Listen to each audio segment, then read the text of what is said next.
From that energetic experience, let's go over to a rather inspiring experience. As this man tries to stand tall to reach his dreams.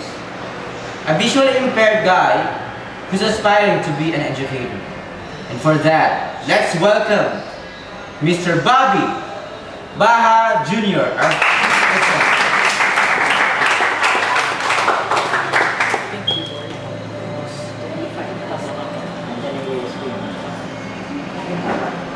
Computer, items new and devices with removable storage group, items new list, Bobby not select, items new list and not dash, items new list and no line.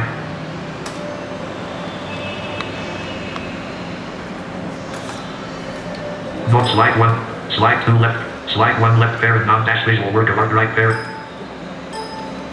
Slide 1 left parent non dash visual work of art right parent dash slide 2. Okay, Robbie. Howard. Teaching is an art, and so an effective teacher is a great artist. A quote from an American writer named John Steinbeck. Now, what if the teacher alone could not see the artwork? Good afternoon, everyone. My name is Bobby Baja Jr., a licensed teacher. Today, I'm inviting all of you to please join me as I exhibit a non-visual work of art. Journey of a visually impaired who aspires to be an educator. This would cover the following: the challenge brought by the school's admission, his encounter with the students, and how he faced personal doubts. So let's all listen and be inspired. A gallery full of paintings. That's how magnificent a dreamer this boy named Noy was. Noy was born with extreme low vision, but because of his hard work and determination, he was able to graduate in high school, in a regular school, at the age of 16, only for him to know that the real challenge was yet to come. Universities were like art critics who weren't impressed of his work only because he has a visual impairment. But Noy stood tall, and because of his positive outlook in life, a university not near their house accepted him not as a person with visual impairment, simply as a person. When in college, Noy made it a point that he could catch up with the class without asking any special treatment from his professors until he reached 4th year, when he had his practice teaching. His lifelong dream to teach became his canvas as he painted impressions to the minds and hearts of his students. Things went well at start, until one day, as Teacher Noy was teaching, one of his students sitting at the back tried to sneak out of the classroom. Teacher Noy then excused himself, went outside, and talked personally to the student. The student said, "Sir, I'm sorry, I thought you won't notice me."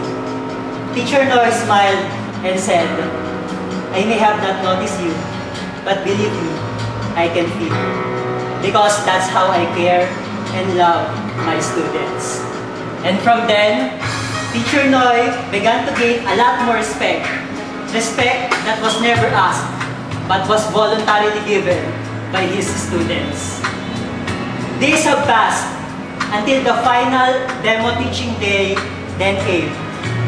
Noy prepared so much for that day, not to impress the teacher evaluators, but only to show that he knows and wants what he's doing. Things went very well as Teacher Noy executed his demo teaching.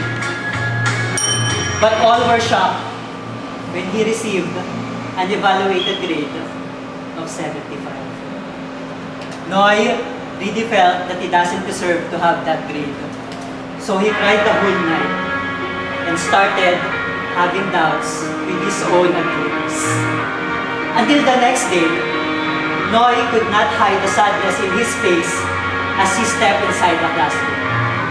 When suddenly, one of his students approached him and gave him a folded piece of paper. With curiosity, Teacher Noy unfolded that piece of paper to see what was written inside. And all of a sudden, a smile on the face of Teacher Noy began to come back. It's like he saw a masterpiece on that 1/4 sheet of paper. Written there on top was the name of the student, and at the middle was 100%. At that very moment, Noy felt the genuine fulfillment as a teacher. And from then, he continued to follow his aspirations. And at the same year that he graduated from college, he was also able to have his professional license as a teacher. And today, that boy named Noy is now standing in front of you.